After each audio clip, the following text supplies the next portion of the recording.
পুজো বলতে বলতে চলে এলো খুব কাছেই। আর এখন দেখো আমরা একটু মার্কেটের দিকে যাচ্ছি কিছু শাড়ি নিয়ে।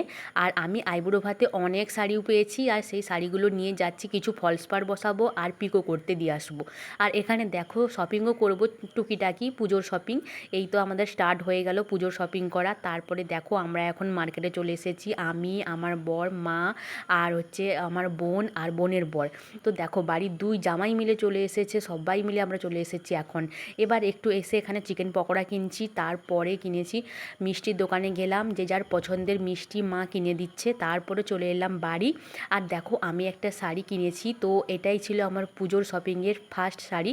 অনেক শাড়ি হয়েছে আইবুড়ো ভাতে, তাই আর বেশি কিছু কিনবো না, কিন্তু তবুও কিনে ফেললাম পছন্দ হয়ে যেতে। এই দেখো রেড আর গ্রিনের কম্বিনেশন করেই শাড়িটা কিনেছি, বেনারসি সিল্ক শাড়ি। তো যাই হোক খুব সফটই ছিল। আর এখানেই এন্ড করলাম, নেক্সট মিনি ব্লগে দেখা হচ্ছে, টাটা।